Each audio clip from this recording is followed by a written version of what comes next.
Esse estudo é muito, e creio, muito atual, especialmente para os presbiterianos que estão aqui, que frequentemente a gente é chamado de católico manso. Então, vai ser bom.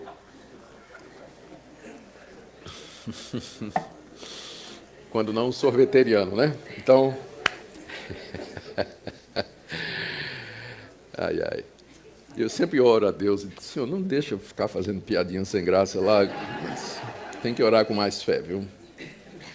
Gente, sobre o catolicismo romano, dispensa apresentação. O Brasil ainda é um país católico e, por sinal, um dos maiores países católicos do mundo.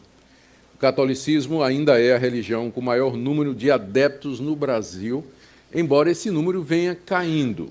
Alguns dados aqui, que são baseados em pesquisas pesquisas oficiais feitas pelo governo. Em 1940, veja só, 1940, 70 anos atrás, 95% dos brasileiros se diziam católicos. Então, de fato, né, os evangélicos eram, relativamente falando, inexpressivos. Há 51 anos depois, um censo de 1991, 83% se declararam católicos. Já deu uma queda aí. 9 anos depois, teve um censo no ano 2000, 73,6% se disseram católicos. Teve mais uma queda. E em 2010, no censo do IBGE, 64% se declararam católicos. Fazendo as contas aqui, o catolicismo perdeu em 70 anos 31% de membros. Então, hoje, o catolicismo representa na faixa aí de 60% ou 55% da população brasileira. E nós temos que lembrar que dessa quantidade, só uma pequena porcentagem é realmente praticante. Muita gente se declara católico porque nasceu no Brasil ou de uma família católica, mas os que vão à missa realmente, que conhecem a doutrina da Igreja Católica, que estão envolvidos com o catolicismo, isso é uma porcentagem muito menor.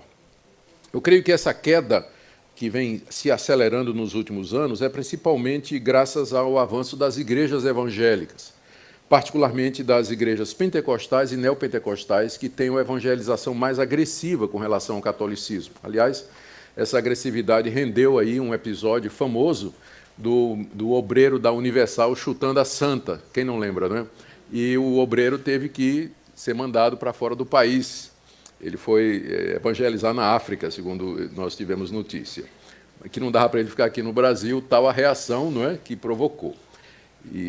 Então, esse tipo, outras reações e queixas, por exemplo, dos missionários e obreiros dessas igrejas neopentecostais que vão para as praias no Réveillon para chutar ou para desfazer aqueles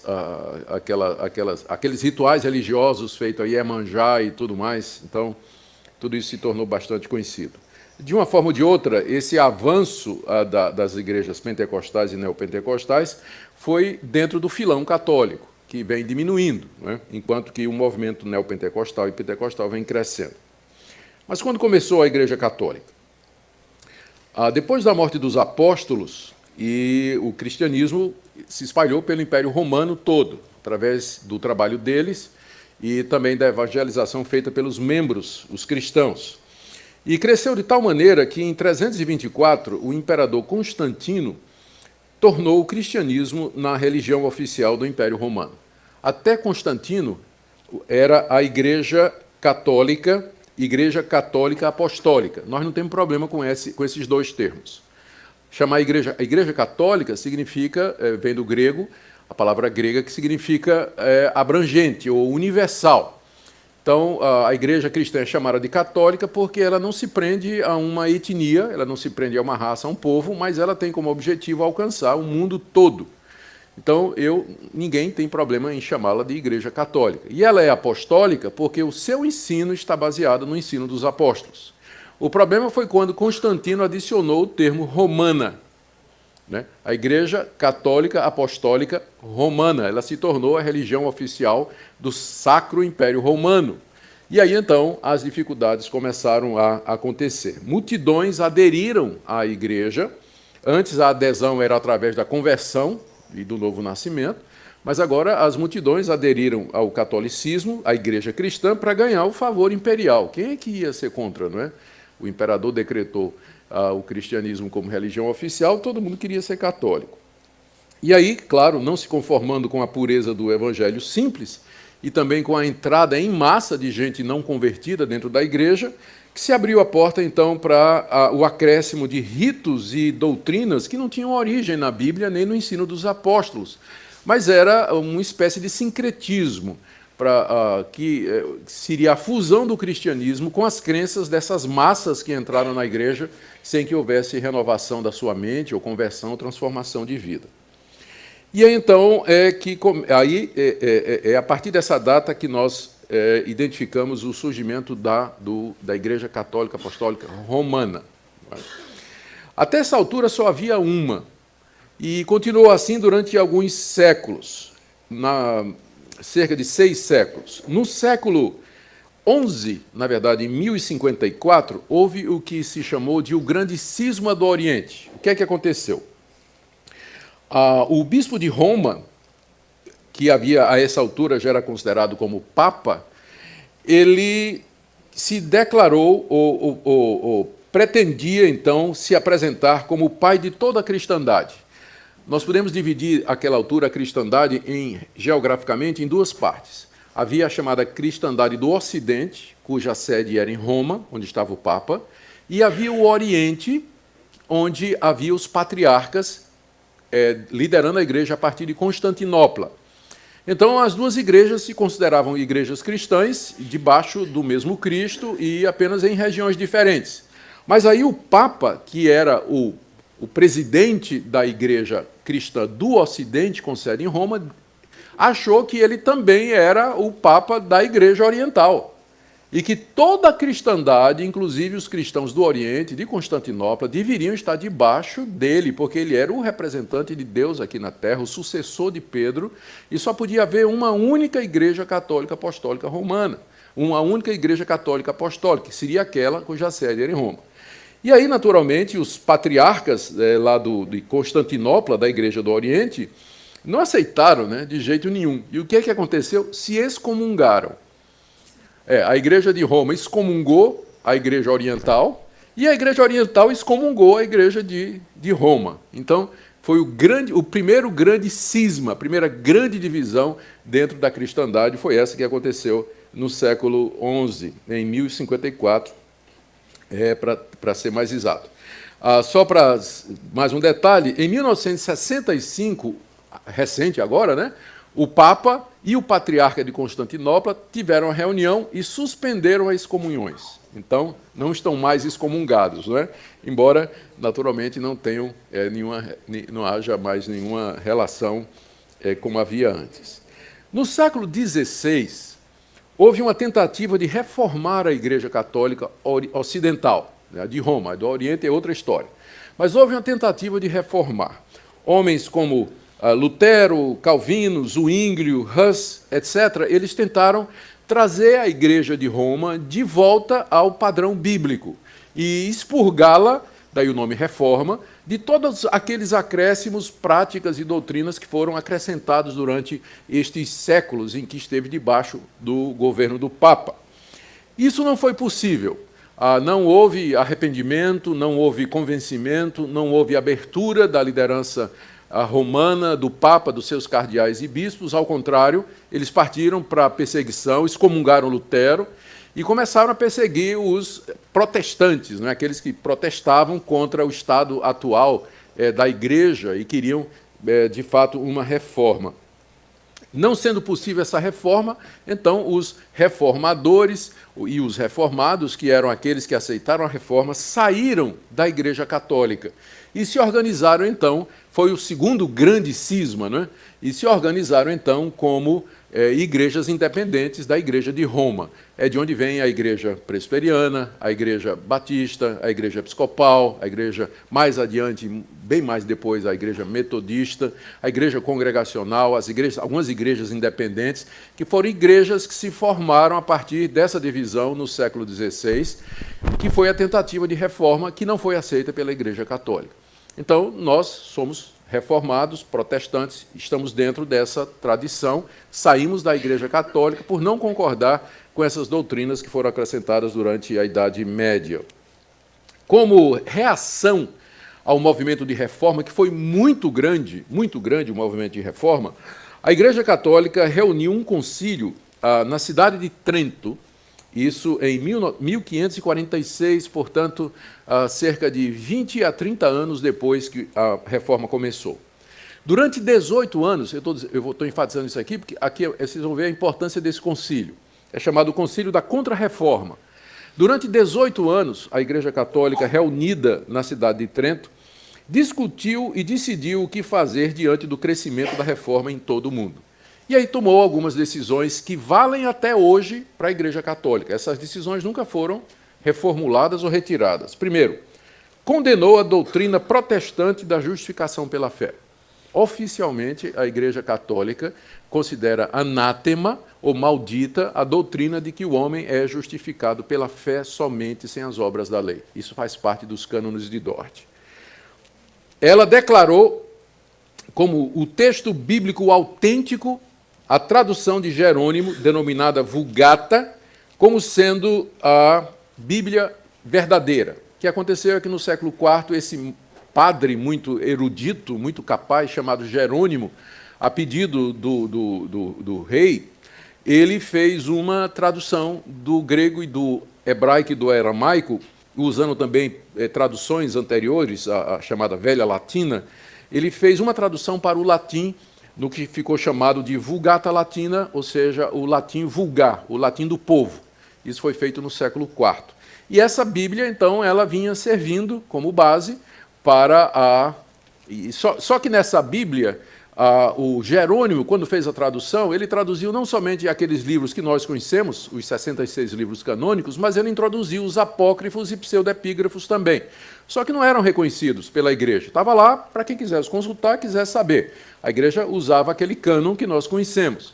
E aí, na Reforma, os reformadores, eles expurgaram a Bíblia desses livros e ficaram só com os 66 livros que vinha desde o começo. Na Contra-Reforma de Trento, ela então oficializou a Vulgata Latina, que incluía os livros, os pseudepígrafos e os apócrifos, né? E aí está a diferença entre a Bíblia protestante e a Bíblia católica. Vem do Concílio de Trento, quando eles oficialmente reconheceram a Vulgata Latina com os seus acréscimos, como sendo a Bíblia da Igreja Católica.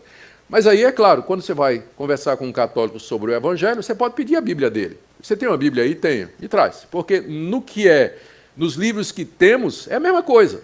Não tem diferença nenhuma. Então, você pode usar os tradicionais textos bíblicos a partir de uma Bíblia católica, porque estão todos lá. Além disso, o Concílio de Trento declarou e reafirmou 7 sacramentos que são indispensáveis para a vida da Igreja. O celibato, a confissão auricular, a unção com óleo, o casamento, a vocação, são 7. Mais adiante eu vou falar sobre eles. E declarou também a indissolubilidade do matrimônio. Não pode. A Igreja Católica, até recentemente, não aceita a dissolução do matrimônio. Inventaram um tal do desquite, deram um jeito, porque a natureza humana a gente sabe como é. Mas em Trento declarou indissolúvel.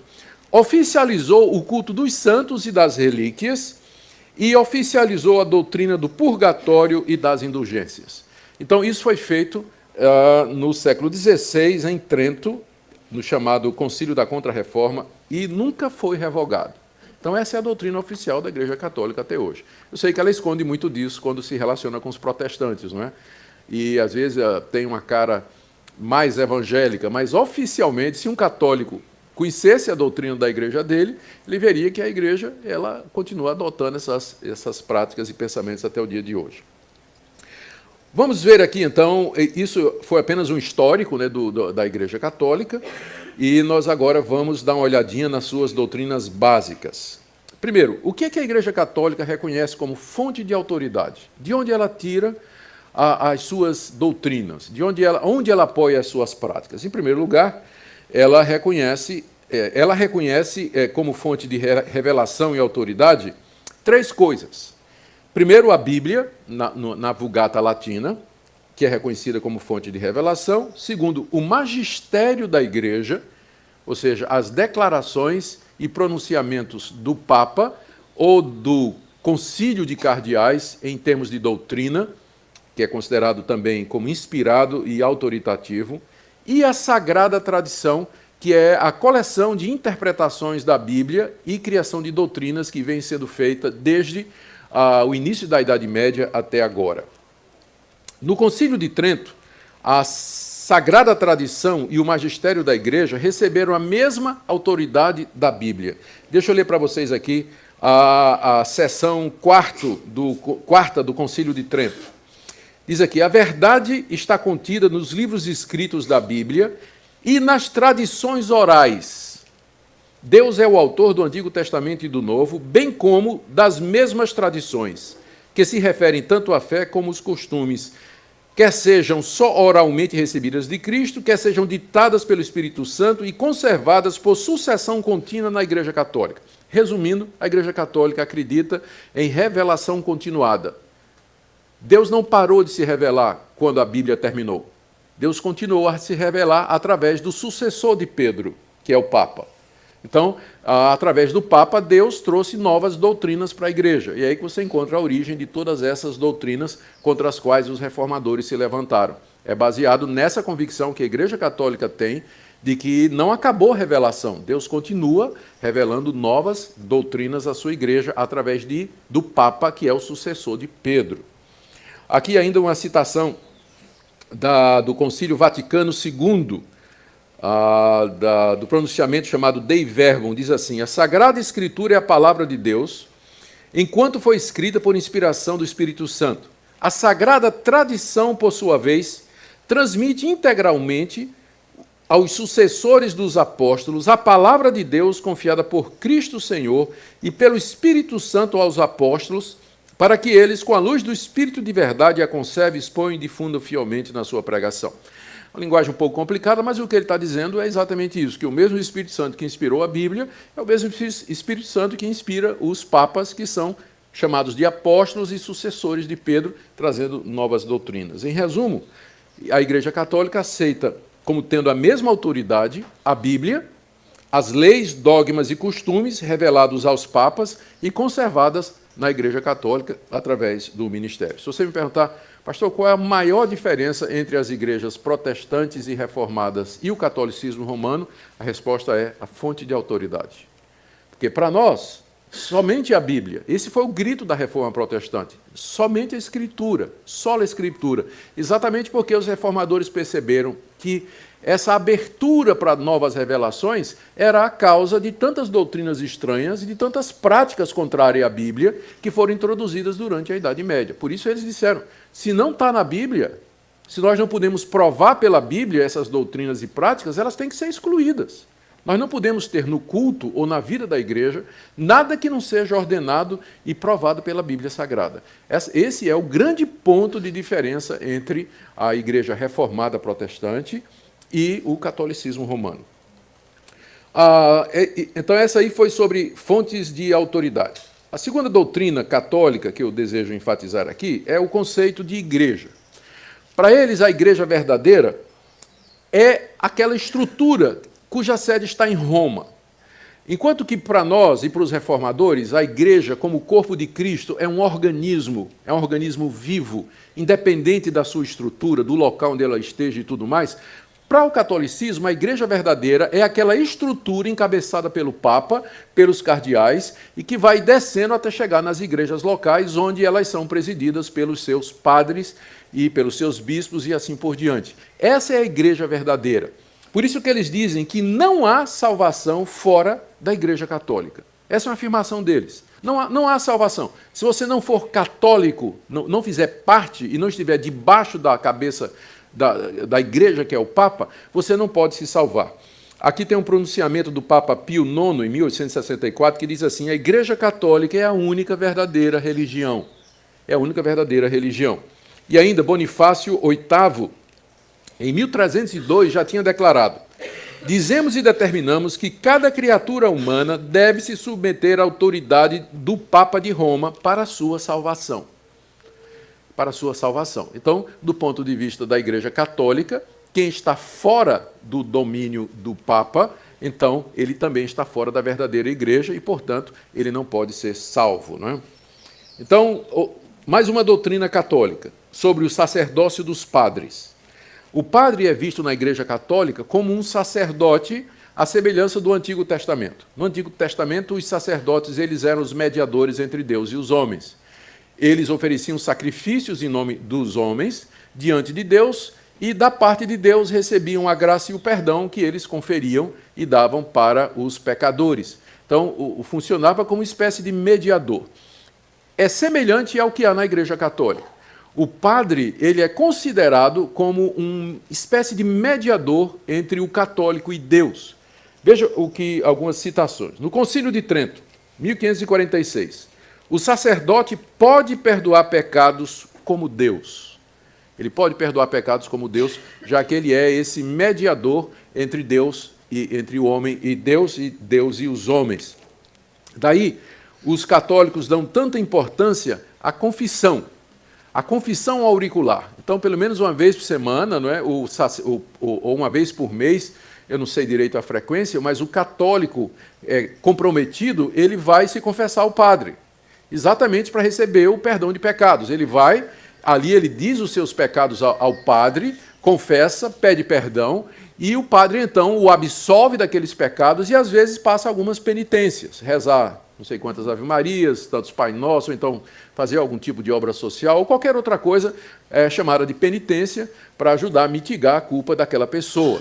Então, exatamente por que o católico dá tanta importância a ir se confessar ao padre? É porque, na visão católica, o padre ele é o mediador entre Deus e os homens. Ele funciona como um sacerdote com autoridade para perdoar pecados. Veja o que diz um livro católico que eu consultei a respeito do padre como sacerdote. Ele diz, sem os sacerdotes, isto é, sem o padre, a morte de Cristo não teria valor para nós. Por quê? Porque pelas suas palavras, os sacerdotes transformam um pedaço de pão em Deus. Então, na visão católica, o que está acontecendo ali na missa, muitas vezes os evangélicos não sabem o que é a missa. Mas ali na missa, a ideia católica é que o sacerdote, através do pronunciamento daquelas palavras que Cristo pronunciou na noite da ceia, isto é o meu corpo, isto é o meu sangue, o sacerdote, ao pronunciar estas palavras, ele efetua o milagre da transubstanciação. O pão se transforma realmente no corpo de Cristo e o sangue se transforma, e o vinho se transforma realmente no sangue de Cristo. De forma que você está comendo ali na Igreja Católica é o verdadeiro corpo e o verdadeiro sangue de Cristo. Cristo está presente na ceia, na missa, em carne, osso, nervos, músculos, cabelo. Então, a ideia da hóstia, que é uma bolacha, é para ela dissolver no céu da boca. E a instrução é para você não mastigar, porque você estaria mastigando o corpo de Cristo. A hóstia é colada no céu da boca e então ela dissolve ali, exatamente porque eles creem que ali está o corpo de Cristo realmente. E quem tem o poder para fazer esse milagre é o sacerdote. Por isso que ele diz, sem o sacerdote, a morte de Cristo é em vão, porque ela não chega até nós, precisa ser mediada através do sacrifício. Por isso que eles chamam do santo sacrifício da missa. Então, como eu disse, essa transubstanciação é o nome que se dá à transformação do pão e do vinho na carne e no sangue verdadeiros de Jesus, ocorre durante a missa, quando o sacerdote realiza o sacrifício eucarístico, fazendo as vezes de Cristo, repetindo as palavras ditas por Jesus na última ceia. Sobre a Bíblia. Já falamos, não é? Vou apenas rapidinho, eles aceitam a Bíblia, não tem problemas com isso, eles dizem que a Bíblia é inspirada por Deus. O problema é que eles não aceitam como a única palavra de Deus, a revelação exclusiva de Deus. Para eles, como eu já disse, a versão oficial e verdadeira é a Vulgata Latina, enquanto que nossa Bíblia evangélica tem 66 livros, a católica tem 7 a mais, Tobias, Judite, os livros de Macabeus, Baruque, Sabedoria e Eclesiástico. E como eu disse, em 1546, o Concílio de Trento declarou que a tradição que é o pronunciamento dos concílios e dos papas, tem o mesmo valor da Bíblia. Mais uma doutrina aqui sobre o Papa. Segundo o pensamento católico, Pedro foi o primeiro Papa, porque ele era o cabeça dos apóstolos, ele era o líder do colégio apostólico em Jerusalém. Os papas são os legítimos sucessores de Pedro. Então, eles não acreditam que hajam apóstolos hoje como os 12, mas tem um só tem um apóstolo. Deus manteve na igreja um apóstolo para sempre, que é aquele que é o sucessor de Pedro. Então, Pedro teria ungido alguém no lugar dele, que ungiu alguém no lugar dele, e assim por diante, até chegar ao atual Papa. Então, o Papa Francisco, hoje, ele é considerado em linha direta de sucessão ligada ao apóstolo Pedro. E, portanto, tem a mesma autoridade que Pedro. É um verdadeiro apóstolo, inspirado, não pode ser questionado, aí tem autoridade total sobre a igreja. De acordo com a Igreja Católica, a base para isso, e você pode abrir comigo aqui, da passagem bem conhecida, é Mateus 16. A confissão de Pedro. Jesus estava indo para os lados de Cesareia e perguntou aos seus discípulos, quem é que o povo diz que eu sou? Deram várias respostas e Jesus perguntou, mas vocês acham que eu sou quem?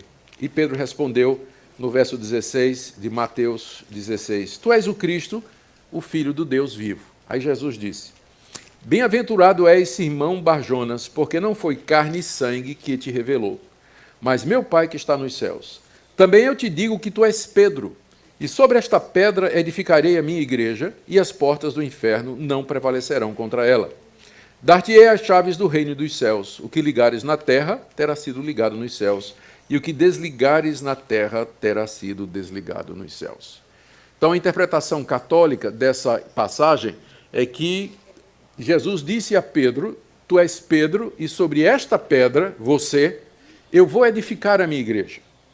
E as portas do inferno não vão prevalecer contra a igreja, porque ela está edificada sobre você, que é Pedro, a rocha. E eu vou te dar, Pedro, as chaves do reino dos céus. O que você ligar na terra, vai ser ligado nos céus. E o que você desligar na terra, vai ser desligado nos céus. Então, com base nessa interpretação, a Igreja Católica diz que o Papa, que é o representante de Pedro, ele tem o poder das chaves. Ele pode admitir aos céus e ele pode demitir dos céus. A excomunhão é a arma que o Papa tem para mandar alguém para o inferno. Ser excomungado na Igreja Católica significa ser desligado de Deus e enviado para o sofrimento eterno. A excomunhão é uma pena terrível dentro da Igreja Católica. E é o poder que o Papa tem é o poder das chaves. E é o Papa, à frente da Igreja, que tem as chaves que abrem o reino de Deus. E como é que ele usa essas chaves? Através da confissão, através da ceia, através da missa, através da extrema-unção, enfim, todos aqueles métodos que eu já referi, que são usados como mediação para a pessoa chegar até Deus. Por isso que eles dizem que fora da igreja não há salvação, porque o representante da igreja, que é o Papa, está lá. Então, essa é a interpretação que eles fazem de Mateus 16, eu vou voltar a esse texto mais adiante. Estou apenas explicando o que é que eles pensam. Então, Pedro tem esse poder para admitir na igreja, para excluir dela, poder total, e Deus, lá no céu, ratifica o que Pedro faz aqui na terra. Pedro aqui, leia-se o Papa. Apesar de Constantino ter declarado o cristianismo como religião oficial de Roma no século IV, foi somente no século V que o primeiro Papa surgiu. O nome dele era Leão I. Depois disso, o conceito foi se desenvolvendo ao longo dos séculos até a posição atual. E a história dos papas é muito interessante, há livros aí a respeito disso. Teve época que tinha 2 papas, 3, na verdade, cada um lutando para saber quem era o verdadeiro, e um excomungando o outro, né? E querendo saber quem era o verdadeiro papa e tudo mais. Procure esse livro aí, A História dos Papas, eu creio que você encontra num sebo, ou não sei se ele foi reeditado, tem muita coisa sobre isso. O Papa, segundo o Catecismo de Nova York, toma o lugar de Cristo aqui na Terra, é o cabeça da Igreja, líder infalível, dirigente universal da verdade, só sendo julgado por Deus e por homem nenhum. O Papa, falando ex cátedra, é infalível. Isso é uma declaração do Concílio de Trento de 1546. O que é que significa ex cátedra? É uma palavra, uma expressão latina que significa a partir da cadeira, ex, não é? De cátedra, cadeira. Ou seja, o Papa, sentado no seu trono, na sua posição oficial de líder da Igreja, o que ele disser é infalível. É a verdadeira palavra de Deus e tem que ser aceita pelos católicos. A infalibilidade do Papa, então, quando ele se pronuncia em matérias de fé e prática, foi declarada no Concílio de Trento e ratificada no Concílio Vaticano I, em 1870. Alguns exemplos aqui do Papa falando ex cátedra e cuja palavra é aceita como dogma pela Igreja Católica, tendo a mesma autoridade da Bíblia. O Papa Pio IX, em 1854, ele decretou a Imaculada Conceição de Maria, ou seja, que Maria nasceu sem pecado. Isso não está na Bíblia, é claro, é óbvio, né? Não está na Bíblia, mas dentro do sistema católico foi uma revelação, uma conclusão a que o Papa chegou, uma doutrina nova que Deus deu à Igreja, de que Maria, para poder ser a mãe de Jesus, que não tinha pecado, ela mesma não podia ter pecado. A lógica é que a mãe de Maria também não podia, né? E nem a avó de Maria. E aí vamos ter uma linhagem de humanos sem pecado, né? Que são os ancestrais de Jesus. O Papa Pio XII, em 1950, na sua bula Munificentíssimos Deus, definiu a Assunção de Maria. É outro dogma católico. Isso aí foi de 1950, de que Maria ela não morreu, mas ela foi assunta aos céus. Subiu aos céus, assentou-se lá no trono e foi declarada Rainha dos Céus. Isso é um dogma católico do Papa Pio XII de 1950 e é considerado como palavra de Deus e infalível. E já que falamos de Maria, não é? Ela foi chamada pela primeira vez Mãe de Deus no Concílio de Éfeso em 431. O silogismo católico é interessante, é mais ou menos assim. Jesus é Deus. Maria é mãe de Jesus. Logo, Maria é mãe de Deus. Não parece lógico? Qual o problema dessa lógica aí? Está na primeira declaração, quando diz que Jesus é Deus. Não está errado, mas é incompleto. Jesus é Deus e homem. Verdadeiro Deus e verdadeiro homem. Então, Maria é mãe de Jesus. Leia-se do lado, ou da parte, ou da natureza humana de Jesus. A conclusão, portanto, é falsa quando diz que Maria é mãe de Deus. Né? Deus não tem mãe. Maria, ela é mãe de Jesus enquanto homem, o que não significa que ela seja mãe de Deus.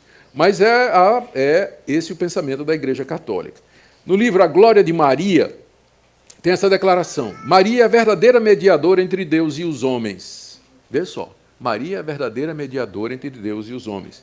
Os pecadores só recebem perdão através de Maria. Isso se tornou popularizado naquele plástico, né, que os católicos colocam no carro, tudo por Jesus e nada sem Maria. Então, definiu bem, né, esse pensamento católico. E ela, então, é considerada a Rainha dos Céus. Rainha dos Céus. No mesmo livro sobre a glória de Maria, se diz, na página 180, ela tem todo o poder no céu e na terra. Como eu disse, o Papa Pio IX, em 1854, declarou a Imaculada Conceição de Maria, e em 1950, o Papa Pio XII declarou: Maria ressuscitou dos mortos, eu tinha falado que ela subiu ao céu sem morrer, perdão, não foi isso. Aqui está a palavra do Papa aqui. Maria ressuscitou dos mortos logo após a sua morte, e foi levada aos céus, e lá entronizada como Rainha dos Céus. Essa é a bula do Papa Pio XII, de 1950. Mais uma doutrina sobre a missa e a hóstia, já falei algumas coisas aqui. Então, só rapidamente, o Concílio de Trento, aquele famoso, né, da Contra-Reforma, afirmou que pela consagração feita pelo padre do pão e do vinho, opera-se a conversão de toda a substância do pão na substância do corpo de Cristo nosso Senhor e de toda a substância do vinho na substância do seu sangue. E essa mudança a Igreja Católica chama de transubstanciação. Aqui é uma pegadinha na área de filosofia. Eles estão usando aqui a filosofia de Aristóteles, que fazia a distinção entre a substância e o acidente. A substância é aquilo que a coisa realmente é. Por exemplo, cadeira é a substância, mas cadeira de madeira é o acidente, cadeira de aço é o acidente. Então, é assim que eles explicam como o pão e o vinho se transformam no corpo de Jesus, mas não viram o corpo de Jesus. O que muda é a substância, mas o acidente não. Então, a filosofia, a teologia católica é muito aristotélica, muito influenciada pelo pensamento de Aristóteles. Então, quem não está familiarizado fica pensando, mas como é que eles podem dizer isso, que se transforma, se continua sendo pão e sendo vinho? Não, mas se transforma a substância. O acidente permanece o mesmo. Então, é uma sutileza aí filosófica, né, para eles tentarem explicar o óbvio, né, que não acontece mudança nenhuma, né? Não tem mudança nenhuma ali. Bom, aí o Catecismo de Nova York diz que a missa é o mesmo sacrifício da cruz, que a hóstia é o corpo de Cristo como nasceu, viveu e morreu. Pela palavra do sacerdote, Deus desce a hóstia e ali fica à sua disposição. Que beleza, né? Poder comandar Deus assim. Né? Deus desce e fica ali na hóstia à disposição do sacerdote. O sacerdote sai dando Deus para todas as pessoas. Sobre o purgatório. É um dogma do século XVI, do século VI, feito por Gregório o Grande, que foi ratificado em 1439. Tomás de Aquino, o grande teólogo católico, diz que no purgatório o sofrimento é idêntico ao do inferno, só que dura menos. Ah, que bom, né? Ainda bem. Vão para o purgatório os que cometem pecados mortais. E aqui entra a famosa divisão católica entre pecado mortal e pecado venial.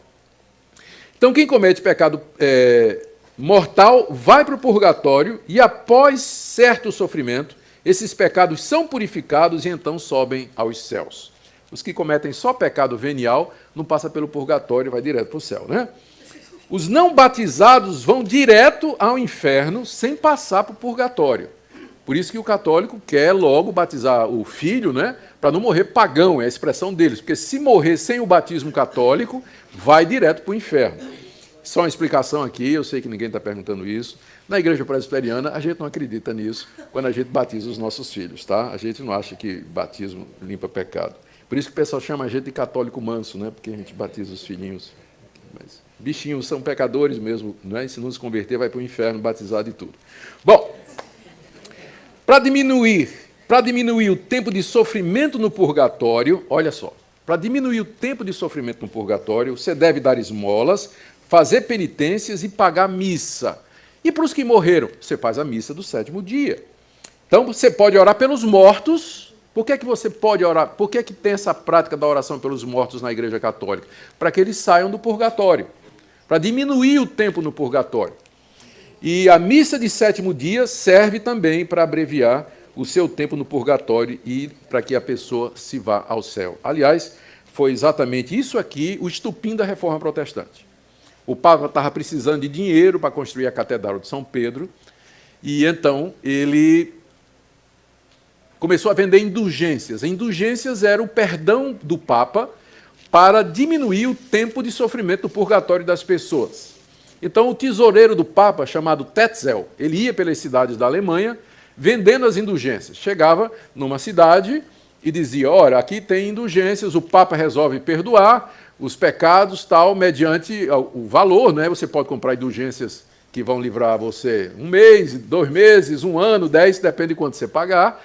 E à medida que a moeda cai tilintando no cofre, a alma sai voando do purgatório.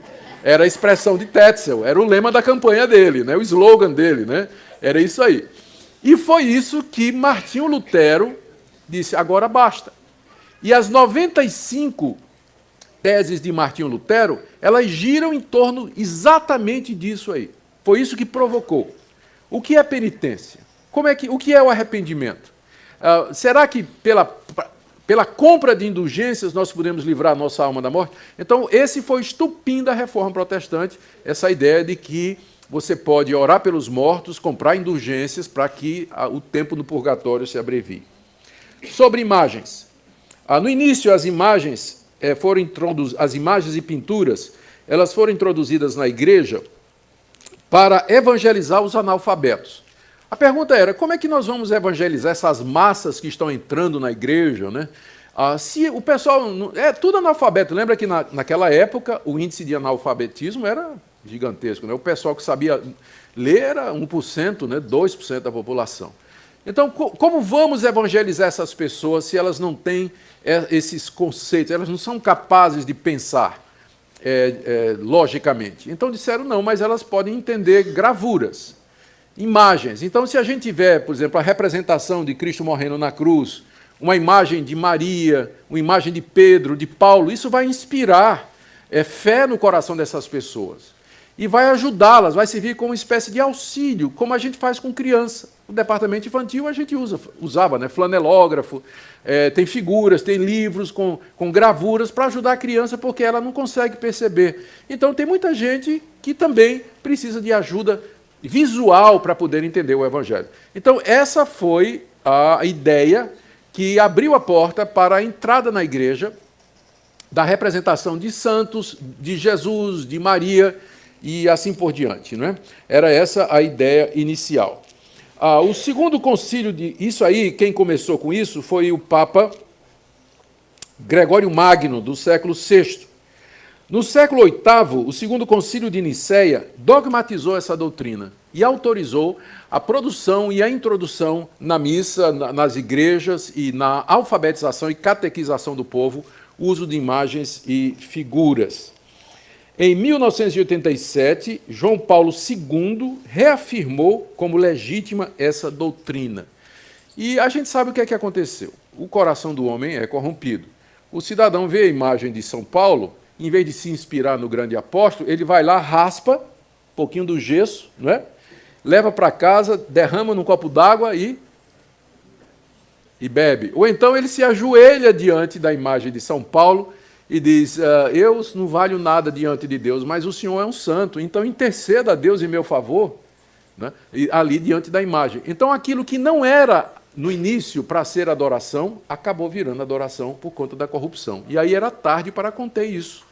Então, por mais que você queira dizer, né, explicar que aquelas imagens não são para ser adoradas, apenas para lembrança e tudo mais, o povo se curva diante das imagens e faz pedido às santas. Tem procissão com imagem de santa, reza no pé de santa, tem santuário para a imagem da santa, tem santuário em casa com a imagem da santa, virou idolatria. Idolatria completa mesmo, quebrando o mandamento que diz, não farás para ti imagem de escultura, não as adorarás, nem lhes darás culto. É claro, a Igreja Católica vai chegar aqui, um católico instruído vai dizer, pastor, mas o senhor sabe que tem uma diferença entre dulia e latria. Né? Dulia é a palavra grega que significa serviço ou veneração. Então, o católico, ele presta dulia às imagens, ele não adora, ele venera. Mas a latria, que é a adoração, o culto, somente a Deus e a Jesus Cristo. Só que essa distinção, na prática, não existe. O católico mesmo, ele vai adorar as imagens, venerar as imagens, ele vai ter um lugar especial para elas, vai fazer procissão, vai fazer romaria até o local onde a imagem está, no santuário, vai fazer pedidos, e assim por diante. Então, essa grande idolatria dentro da Igreja Católica, ela tem origem no século VI, com o Papa Gregório Magno, que abriu a porta para a introdução disso aí. Talvez aqui seja a hora de alguém perguntar, mas pastor, mas então, a gente não faz uma coisa parecida, né? Quando para as crianças a gente tem gravuras, a gente faz representações de Jesus e tudo, eu creio que é bem diferente, não é? Quando a gente tem uma lição de escola dominical para crianças, em que tem gravuras da história da redenção, de Cristo curando um cego, ou morrendo na cruz, ou qualquer outra coisa, a gente explica para as nossas crianças que aquilo ali é uma representação do que a Bíblia está nos dizendo. Não há nenhum estímulo para que as crianças adorem, venerem ou façam pedidos àquelas gravuras. Eu não conheço ninguém que foi educado na igreja protestante, indo para o departamento infantil, aprendendo com o flanelógrafo, com as imagens e com as gravuras, e que se tornou um idólatra, que por conta disso adquiriu uma imagem de Jesus, ou de Deus, ou do Espírito Santo, e venera e adora na sua casa. Não existe isso. Eu digo isso porque tem alguns irmãos que têm escrúpulos com relação a isso e acham que, para evitar a idolatria, nós não devíamos nem ter figura de Jesus no nosso material para o departamento infantil. Eu entendo o zelo desses irmãos, mas eu acho que aí já é ir longe demais. A proibição é você fazer imagens com o objetivo de cultuar essas imagens e adorar essas imagens, que está muito longe, né, do que se faz nas igrejas protestantes. Bom, só para vocês, um detalhe aqui curioso, o catecismo católico ele tem uma ordem diferente dos 10 mandamentos, que é a ordem que nós temos. Para nós, o primeiro mandamento é: não terás outros deuses diante de mim. O segundo mandamento é: não farás para ti imagem de escultura. Não as adorarás, não lhes darás culto. E aí vem a advertência de que Deus castiga quem vai fazer isso. Depois vem o terceiro mandamento: não tomarás o nome do Senhor teu Deus em vão. E vem o quarto mandamento, que é sobre a guarda do dia de descanso. Então, são 10 mandamentos dentro da tradição protestante. A Igreja Católica, o que é que ela fez? Ela juntou o primeiro mandamento com o segundo. Então, o primeiro mandamento na Igreja Católica é: não terás outros deuses diante de mim, não farás para ti imagem de escultura. Qual o efeito disso?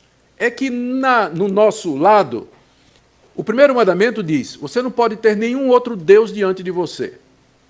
O segundo mandamento diz: você não vai fazer imagem de nada para adorar. Não vai fazer imagem de homem, de bicho, de árvore, de sol, de nada para adorar.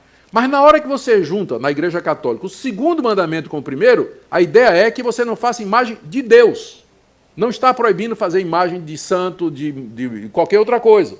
Então ele junta o segundo mandamento ao primeiro, tendo o efeito, então, de que o segundo mandamento é explicado pelo primeiro. Não terás outros deuses diante de mim. Portanto, não farás para ti imagem de escultura, me representando. Não está proibido fazer imagem de pessoas, de santos e etc. E aí fica 9 mandamentos. Né? E onde está o 10º? Eles dividem o 10º mandamento em 2. Então, no catecismo católico, o 9º mandamento é: não cobiçarás. E o 10º mandamento é: não cobiçarás a mulher do teu próximo, não cobiçarás o boi do teu próximo, nem nada que pertença ao teu próximo. Então, eles fazem essa distinção para poder, com esse objetivo. Bom, sobre a justiça, isso aqui é crucial. Sobre a justificação do pecador diante de Deus. Como é que o pecador se justifica diante de Deus? A Igreja Católica, sim, ela afirma o pecado original, afirma o pecado de Adão, afirma que nós nascemos pecadores, afirma que nós estamos debaixo da ira e da culpa de Deus. Então, a pergunta é: de que maneira o pecador pode ser justificado diante de Deus? A teologia católica admite, não tem como, né, que Cristo morreu na cruz pelos pecadores e que Cristo morreu na cruz para nos justificar. Contudo, na teologia católica, a justificação do pecador não é um ato jurídico em que Deus considera justos e nos perdoa os pecados de uma vez para sempre, porque isso era o que os reformadores disseram. Deus, quando nós cremos em Jesus Cristo, Deus nos imputa, Deus atribui a nós a justiça de Cristo, Ele nos torna justos diante dele. E, portanto, não há mais nenhuma condenação para nós a partir daquele momento. É isso que a justificação representa. Ela é recebida pela graça, mediante a fé, e consiste em Deus nos tratar como justos, porque Cristo tomou o nosso lugar. O que é que Deus fez na cruz? Uma troca. Cristo levou o meu pecado e eu recebi a justiça de Cristo. Então, isso é o que nós chamamos de justificação, e é dessa forma que o pecador é perdoado e salvo dos seus pecados. Mas no pensamento católico, o que Deus faz é colocar dentro de nós a sua graça, que nos transforma interiormente, e assim nós cooperamos na nossa salvação, praticando atos de justiça e cumprindo as exigências da Igreja Católica. É o que nós chamamos de graça preveniente, já falei disso ontem. Deus dá ao pecador a graça para que ele, fazendo atos de justiça, atos de misericórdia, boas obras, indo à missa, se confessando, tendo a extrema-unção na morte, ele então possa alcançar a salvação mediante Jesus Cristo. O pecado original, aqui tem uma distinção interessante. O pecado original, que é o pecado que nós herdamos de Adão, a culpa que nós temos de Adão, é lavada na água do batismo. Nós somos responsáveis apenas pelos nossos pecados, mas Deus não imputa a nós, Ele não coloca sobre nós a culpa de Adão. na visão católica, não é? Claro que nós discordamos disso. E aí, então, no pensamento católico, existe a necessidade não somente de obras para que você seja salvo, mas de uma participação intensa nos sacramentos da igreja, como confissão auricular, missa e extrema unção. Nós já vimos que na teologia católica o sacrifício de Cristo na cruz só nos chega pelas mãos do sacerdote. O Concílio de Trento, veja só, o Concílio de Trento declarou que a justiça conquistada por Cristo na cruz deveria ser apoiada pela justiça do próprio pecador, que coopera assim com a graça. Aqui a gente faz uma distinção. O pensamento protestante, ele é monergista.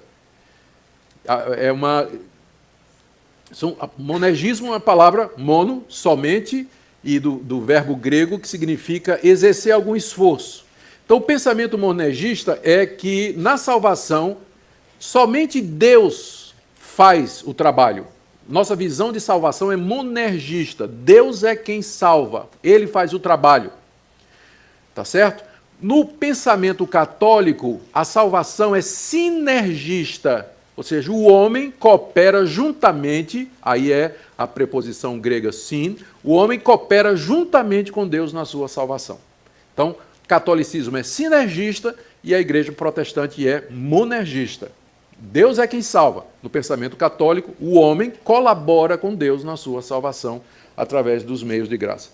Aqui eu vou terminar essa análise lendo o que disse o Concílio de Trento na sua seção 6, cânone 9.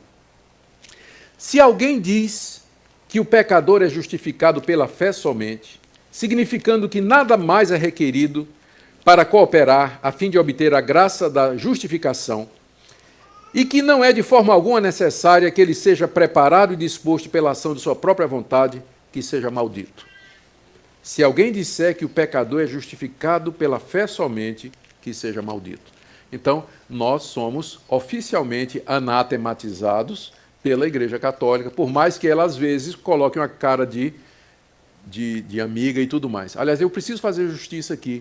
Quando a gente fala, às vezes, o movimento ecumênico é a tentativa de aproximação dos protestantes com os católicos.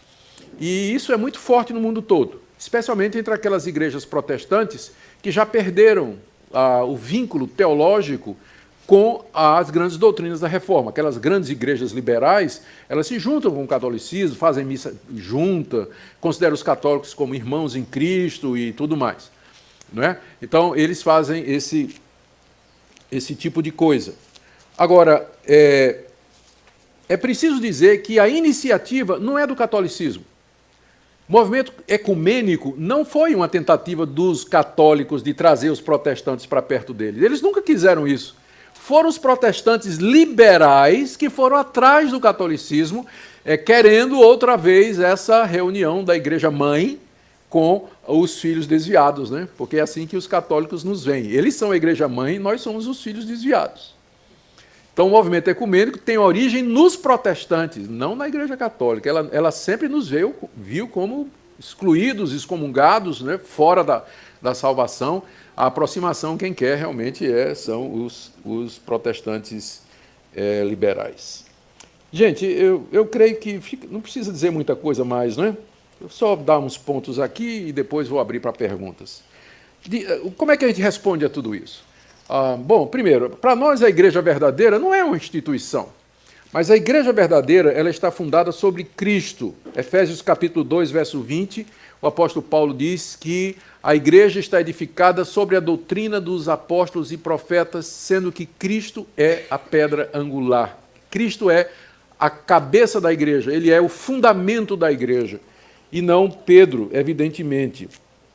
São membros da Igreja de Cristo aqueles que nascem de novo pela fé. E não é uma questão de tradição ou de você aderir a uma instituição, mas daquela transformação e regeneração que o Espírito de Deus faz mediante o Evangelho. Sobre o sacerdócio, o único sacerdote que existe é Cristo. É só você ler Hebreus capítulo 7, quando o autor faz a comparação entre os sacerdotes do Antigo Testamento e Cristo como sendo o sacerdote perfeito, que uma vez por todas ofereceu um sacrifício completo na cruz, que subiu aos céus e que intercede por nós. Então, a visão católica sobre o ministério sacerdotal dos padres usurpa o lugar de Cristo. Nós só temos um sacerdote, que é Jesus Cristo. E, a bem da verdade, Pedro diz que todos os crentes são sacerdotes. Ele diz isso na 1 de Pedro, capítulo 2. Vós sois raça eleita, sacerdócio santo, povo de propriedade exclusiva de Deus. João, no livro de Apocalipse, capítulo 1, versos 5 e 6, também se refere aos crentes como sendo sacerdote. O que é que significa isso? Que nós não precisamos de mediadores humanos, que nós podemos nos chegar a Deus livremente. Todo aquele que crê, ele tem acesso a Deus como o sacerdote tinha. Então nós não temos mediadores, pastor não é mediador, apóstolo, né, bispo não é mediador, reverendo não é mediador, nós não somos, não tem. Nosso único mediador é Jesus Cristo, ele está sentado à direita de Deus. Por isso nós repudiamos o Papa como mediador, o sacerdócio católico na sua mediação. Nós não podemos nos chegar à Igreja Católica como dissesse assim, é tudo irmão, não é? Porque a doutrina é diferente, completamente diferente da doutrina evangélica. Sobre a Bíblia, eu já disse que esse é talvez o ponto mais importante, não é? Para nós, a Bíblia é a única regra de fé e prática. E se algo não puder ser provado pela Bíblia, então nós não recebemos. E esse foi a grande defesa de Lutero, quando ele foi levado diante do Papa e do Imperador, para se explicar por que ele estava provocando aquela confusão na igreja, ou se ele estava disposto a se retratar sob pena de excomunhão. Qual foi a resposta de Lutero? Todo mundo sabe. Se eu não puder ser convencido pelas Escrituras, eu não me retratarei, porque a minha consciência está presa à palavra de Deus. Então, é esse o ânimo, o espírito protestante. A minha consciência está presa à palavra de Deus. Se não puder ser provado na Bíblia, eu não vou crer, eu não vou aceitar, eu não vou me submeter. Sobre o Papa, agora chegamos lá em Mateus 16, aquela famosa passagem, não é? Quando Pedro disse, tu és o Cristo, filho do Deus vivo, e Jesus replicou, tu és Pedro, e sobre esta pedra edificarei a minha igreja, é evidente que a pedra a que Jesus se refere não é a pessoa de Cristo, de Pedro, mas a declaração de Pedro, tu és o Cristo. Essa é a pedra sobre a qual a igreja está edificada. E quando Jesus diz a ele que vai dar as chaves do reino do céu, ele está dizendo isso ao Pedro confessante, Pedro enquanto representante de todos aqueles que professam Cristo como sendo o Salvador. Tanto é que mais adiante, no capítulo 18 de Mateus, essa mesma declaração, o que vocês fizerem na terra será ratificado nos céus, é prometido por Jesus à igreja reunida. Não a Pedro, mas à igreja reunida, no caso da disciplina de pessoas. Onde estiverem 2 ou 3 reunidos em meu nome, ali estarei eu no meio deles. E tudo que vocês pedirem no meu nome será concedido pelo meu Pai. Isso aí está no final do capítulo 18. Vocês podem conferir depois. Então, para nós, Pedro nunca foi a pedra. A pedra é a declaração dele, a confissão dele de que Jesus é o Cristo, o Filho do Deus vivo. Então, a igreja está edificada sobre essa declaração. Não pode ser Pedro, porque logo depois de ter dito, tu és o Cristo, o Filho do Deus vivo, diz, se você continuar lendo o texto, né, Pedro começa a tentar fazer com que Jesus não vá para a cruz. E o que é que Jesus diz para Pedro? Sai, Satanás. Se esse é o cabeça da igreja, estão perdidos, né? Porque numa hora ele diz que Cristo é o cabeça da igreja e na outra ele está influenciado pelo diabo a ponto de querer que Jesus não vá para a cruz. Esse é o mesmo Pedro, porque aí os católicos vão dizer, mas isso aqui foi antes de Pentecostes. Sim, mas leia Gálatas 2. Paulo chega em Antioquia e Pedro estava fazendo o jogo político lá com os judeus e com os gentios. E o que é que Paulo diz que fez com Pedro, lá em Gálatas 2? Eu o repreendi na cara, porque ele se tornava repreensível. Então, como é que fica a doutrina da infalibilidade ou da autoridade de Pedro aqui, se Paulo chegou e Paulo repreendeu Pedro porque Pedro estava em erro? E aí, também em Gálatas, Paulo diz que quando esteve em Jerusalém, se juntou com Pedro para fazer uma divisão do campo de trabalho. Aí Pedro e Paulo concordaram que Pedro ia ficar com os judeus e que Paulo ia trabalhar entre os gentios. Então, quem é o Papa mesmo? Paulo, né? Porque Paulo foi para a igreja toda. e Pedro ficou somente ali ministrando em Jerusalém. Então, se alguém tivesse que ser o Papa entre os apóstolos, o melhor candidato é Paulo, né, que repreendeu Pedro e escreveu mais livros do que Pedro, né? Então ele seria o candidato mais natural. Mas, na verdade, é claro, né, Paulo sabia que ele não era o representante de Cristo aqui nesse mundo, ele sabia que era um servo de Jesus Cristo e que vivia como escravo de Cristo para levar o nome de Cristo avante. E ele mesmo disse, ninguém pode pôr outro fundamento a não ser aquele que já está posto, Cristo Jesus, 1 Coríntios, no capítulo 3. Muito bem. Sobre a infalibilidade papal, só alguns exemplos. Adriano II disse que o casamento civil era válido. Aí veio Pio XII e condenou como inválido. Eugênio IV condenou Joana d'Arc a ser queimada viva como bruxa. Benedito XV declarou-a como santa. Clemente XIV acabou com os jesuítas. Pio VII restaurou os jesuítas. Sisto V recomendou a leitura da Bíblia. Pio VII e outros papas condenaram. Em qual deles a gente acredita, né? Se é infalível as declarações papais. E aí se multiplicam as declarações contraditórias desses papas, né? A gente não tem tempo para entrar nisso aqui. Bom, eu creio que sobre Maria não precisa dizer absolutamente nada, não é? Mais nada, não tem fundamento nenhum os dogmas. Sobre a missa, já falamos que o sacrifício de Cristo não se repete, foi feito de uma vez por todas, que a hóstia, nem o pão, nem o vinho se transformam realmente na carne e no sangue de Cristo. Cristo disse, fazer isso em memória de mim. É um símbolo, uma figura, e não uma coisa real. Sobre o purgatório, a Bíblia não menciona. Esse dogma, como eu disse, é uma das maiores fontes de renda da Igreja Católica. A Bíblia só fala em 2 lugares após a morte, isso é muito claro, o céu ou o inferno, vida eterna ou condenação eterna. As orações pelos mortos começaram nos anos 300 e se apoiam em uma passagem de um livro apócrifo, e a Bíblia não dá esperança para ninguém além da morte. Ela diz, hoje é o dia da salvação. Hebreus 9, 27 diz, aos homens está ordenado morrerem uma só vez e depois disso vem o juízo.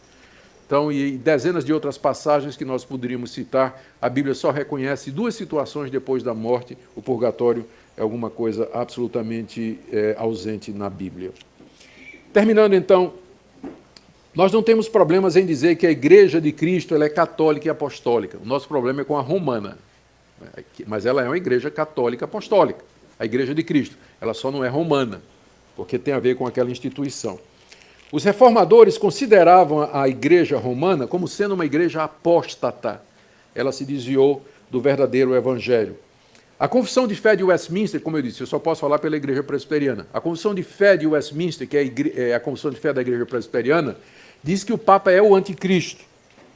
A Igreja Presbiteriana proíbe os seus pastores de realizar culto ecumênico. Se eu realizar um culto com um pastor, com um padre, eu estou sujeito a ser não excomungado, porque não tem isso na Igreja Presbiteriana, mas estou sujeito a ser disciplinado, né, pelo meu presbitério, se eu fizer isso.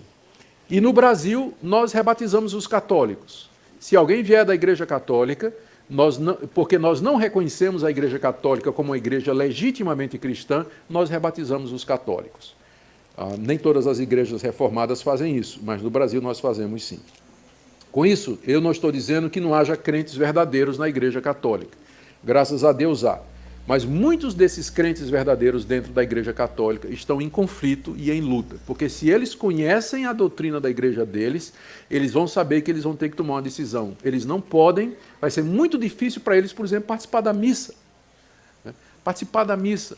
Ou se confessar um padre, ou esperar a extrema-unção como o caminho da salvação, ou ouvir sobre Maria mais do que Jesus, né, em algumas igrejas, a questão dos santos, as festas dos tradicionais dos santos. Então, um católico que é convertido de verdade, ele vai sentir dificuldade em ser um católico praticante. Ele vai sentir essa dificuldade se ele de fato conhece a palavra de Deus. Vamos orar? Senhor Deus, nós queremos orar agora por aqueles que estão dentro do catolicismo romano e que ouviram a verdade a respeito de Cristo e talvez ainda não perceberam todas as implicações da sua igreja. Nós pedimos também que o Senhor nos dê humildade para nos mantermos fiéis à Tua palavra, para não acrescentarmos nada à igreja que não esteja prometido, representado, ordenado, exemplificado, provado pela Escritura. Nos ajuda a viver na simplicidade do Evangelho, nos dá amor e sabedoria para lidar com aquelas pessoas que estão seguindo falsas religiões. É o que pedimos em nome de Jesus. Amém.